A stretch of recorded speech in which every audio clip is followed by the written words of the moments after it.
कौन है ये खाटू श्याम जी? 3 बाण से पूरा महाभारत समाप्त करने का काम संकल्प ले रखा था। कौन? बर्बरीक जी ने। 3 बाण से सारा युद्ध समाप्त। भगवान ने कहा अच्छा, यदि इस पीपल के पत्ते पर तुमने 1 बाण से छेद कर दिया तो मैं मान लूंगा कि तुम 3 बाण से पूरा महाभारत जीत लोगे या समाप्त कर दोगे। ठीक है। एक पांव पत्ते के नीचे, पांव के नीचे पत्ता दबा लिया भगवान ने और बाण चलाया। श्री बर्बरीक जी ने चलाया बाण। 1 बाण से सारे पत्तों में छेद हो गया। आश्चर्य मानेंगे आप लोग कि हरियाणा में आज भी कुरुक्षेत्र के पास वह गांव आज भी है और वह पीपल का पेड़ आज भी है, जिसके आज भी उस पीपल के हर पत्ते पर आज भी छेद हैं। मतलब जब नया पीपल का नया पत्ता निकलता है उसमें आज भी छेद है। आज भी आप जाकर देख सकते हैं। आज भी ये बात कितनी पुरानी है? 5000 साल पुरानी लगभग। भगवान ने तुरंत सिर काट दिया बर्बरीक जी का। हाल कर लूंगा। अच्छा बताइए, भगवान ने बर्बरीक जी का सिर काट दिया तो क्या भगवान ने बर्बरीक जी के साथ सही किया कि गलत किया? आपके हिसाब से भगवान ने सही किया कि गलत किया? भाई, किसी का आपने सिर इसलिए काट लिया कि आप बहुत बड़े बलवान हैं, आप 3 बाण से पूरा युद्ध जीत लेंगे, तो आपका सिर काट दिया गया। तो भगवान ने सिर काट के सही किया भगवान श्री कृष्ण ने या गलत किया? जोर से। सही किया। क्या सही था इसमें? सही किया। चलो मैं मान गया, मैं भी अभी कहूंगा कि सही किया, पर इस सही को सिद्ध करना पड़ेगा। कैसे सही है? इस सही को सिद्ध करना पड़ेगा। कैसे सिद्ध करेंगे आप? चलो हम बता दें आपको। ऐसे सिद्ध होगा कि भगवान ने कहा था कि तुम किसके पक्ष से युद्ध करोगे? बर्बरीक जी ने कहा जो हारेगा मैं उसके पक्ष से युद्ध करूंगा। तो भगवान को पता था कि कौरव हारेंगे, और कौरव हारेंगे तो यह कौरवों के पक्ष से युद्ध करेगा, और कौरवों के पक्ष में यदि इतना बड़ा योद्धा खड़ा हो जाएगा तो कौरवों की शक्ति बढ़ जाएगी। और ये कौरव वही लोग हैं जो भरी सभा में एक नारी का अपमान करते हैं कपड़े उतार कर। तो ऐसे दुष्टों की सेना में ये जाकर उनका बल बढ़ाएं, इसलिए भगवान ने ना चाह करके भी सिर काट दिया। और सिर काटा। भगवान ने कहा बर्बरीक बताओ मैं तुम्हारी क्या अभिलाषा पूरी करूं? अच्छा, सिर कटने के बाद कोई जिंदा रहेगा क्या? बोलो। पर भगवान ने बर्बरीक जी को जिंदा रखा ना, क्योंकि भगवान के हाथ में मृत्यु है साहब।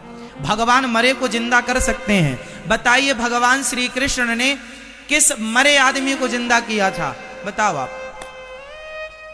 वो कौन है जिसको भगवान ने जिंदा? बताओ। हाँ मैया बताओ मेरी मां। भगवान श्री कृष्ण ने वो कौन है जिसे मरे हुए को जीवित किया था?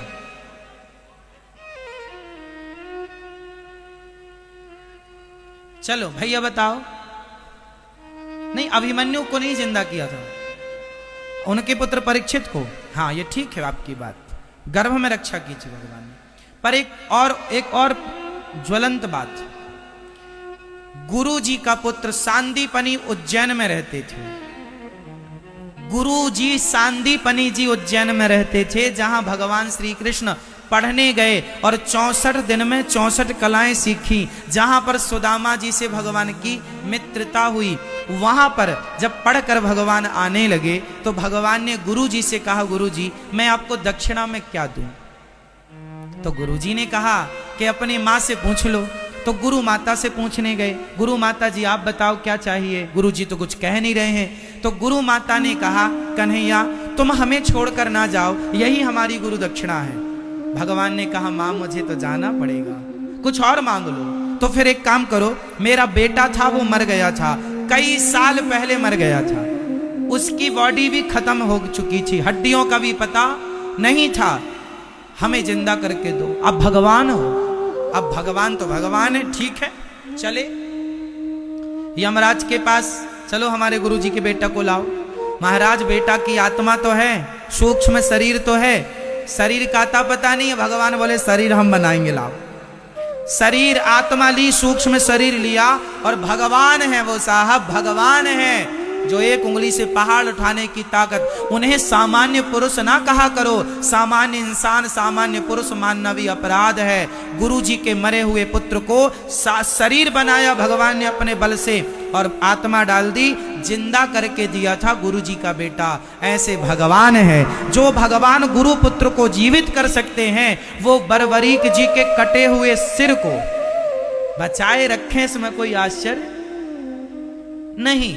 अब भगवान ने कहा बताओ तुम्हारी क्या इच्छा है। बरबरीक ने कहा मैं आपके हाथ से मरना चाहता था, इसलिए मैंने जिद की आपसे, मैं आपके हाथ से मृत्यु चाहता था। भगवान बोले अब तुम मरोगे नहीं, इच्छा बताओ। बोले मैं महाभारत देखना चाहता हूं कि इस महाभारत में कौन योद्धा है। एक पर्वत के शिखर पर भगवान ने रख दिया कटा हुआ सिर, और कहा कि अब तुम्हें दर्द नहीं होगा, पीड़ा नहीं होगी, कोई कष्ट नहीं होगा। रखा, 18 दिन तक खूब युद्ध हुआ। युद्ध पूरा हुआ, पांडव जीत गए। कुछ दिन के बाद भगवान बरबरीक जी से मिलने गए पांडवों को लेकर। भगवान ने बरबरीक जी से कहा भैया बताओ कि महाभारत में तुमने सबसे बड़ा योद्धा किसे माना है, किसे आप बड़ा योद्धा मानते हैं। अर्जुन को लगा अपने ही नाम आएगा, गांडीवधारी।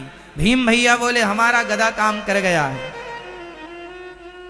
पर बरबरीक जी ने मुस्कुराते हुए कहा प्रभु इस महाभारत में मुझे आपके सुदर्शन चक्र के अतिरिक्त कुछ दिखाई ही नहीं पड़ा। पांडवों का अर्जुन जो बाण छोड़ता था अपने गांडीव से, वो 10 कदम पे जाके गिर जाते थे। वो तो आपका सुदर्शन चक्र उन्हें गति प्रदान करता था, उन्हें बल प्रदान करता था। अब अर्जुन को समझ में आया कि महाभारत के असली हीरो हम नहीं, ना करते हुए भी भगवान सब करते हैं। जैसे महाभारत में कुछ ना करते हुए मेरे कन्हैया ने सब कुछ किया, भगवान ना करते हुए सब कुछ करते हैं। तो बरबरीक जी से कहा अब तुम्हारी इच्छा बताओ। प्रभु बस आपका दर्शन हो गया, कोई कामना नहीं। भगवान बोले सुनो तुम निर्दोष हो, तुमने कोई अपराध तो किया नहीं, मैं तुम्हें मृत्यु दंड किसका दूं। इसलिए जाओ अब से तुम खाटू में रहना, और मेरे अब तुम बरबरीक के नाम से नहीं, मेरा अपना मेरे बहुत सारे नाम है। गोविंद है, गोपाल है, मनमोहन है, मदन मुरारी है, गिरिवरधारी है, दामोदर है। इनमें एक नाम है मेरा श्याम सुंदर। तो जो श्याम नाम है वह श्याम नाम मैं तुम्हें प्रदान करता हूं। तुम जाओ और खाटू में निवास करो, और तुम अब कलयुग में जो हार रहे हैं भक्त, उन हारे के सहारे बनते रहना। इसलिए उन्हें हारे का सहारा कहा जाता है। और श्याम नाम भगवान ने प्रदान किया, तो श्याम के नाम से चूंकि खाटू में विराजे तो खाटू श्याम कहते हैं। बोलिए खाटू श्याम की ऐसी कथा है श्री खाटू नरेश की। इसलिए 3 बाण उनके पास आज भी हैं। आप देखते हैं, दर्शन करते हैं, हारे के सहारे हैं। मतलब अब हारे के सहारे का मतलब ये नहीं कि तुम गलत काम करो और पुकार लो हे खाटू श्याम हम तो गलत चोरी करते करते पकड़े गए अब बचाओ। ऐसे हारे का सहारा नहीं है, जो सच के रास्ते पर हैं। और यदि उन्हें कोई कष्ट है तो भगवान चाहे आप कृष्ण नाम को पुकार लो, राम नाम को पुकार लो, खाटू श्याम नाम को पुकार लो, गोविंद देव जी को पुकार लो, जो सच्चे मन से जिनको पुकारेंगे, क्योंकि सब एक ही है, तो आप पुकार लें, भगवान उस रूप में आकर के आपकी मदद करते हैं। इसलिए आपको पहले सच्चा बनना पड़ेगा। भगवान सत्य के साथी हैं, झूठ के साथी नहीं है। झूठ का साथ बरबरीक देने चले थे तो भगवान ने उनका भी सिर काट दिया, हाँ या ना। इसलिए भगवान सत्य का साथ देते हैं, झूठ का नहीं। अब आप सोचेंगे हम झूठा काम करें और भगवान रक्षा करें, इसलिए सच्चे काम करिए और आगे बढ़ते रहिए। तो ये भगवान आनंद के सागर हैं, भगवान का चिंतन करो, भगवान परम आनंद को प्रदान करने वाले हैं। संसार में जो सुख है वह क्षणिक है, इसलिए संसार का काम करना चाहिए, पर काम करते हुए बस ये याद रखे रहो कि हे नाथ मैं आपको कभी, सब बोलो मेरे संग, बोलो हे नाथ मैं आपको कभी भूलूं नहीं, हे नाथ मैं आपको कभी भूलूं नहीं। सदा भगवान का स्मरण। ऐसे भगवान सतचित आनंद विश्व की उत्पत्ति पालन संहार करने वाले ऐसे भगवान श्री कृष्ण को, राधा सहित श्री कृष्ण भगवान को हम बारंबार नमस्कार करते हैं। श्री कृष्णाय वयं नुमः।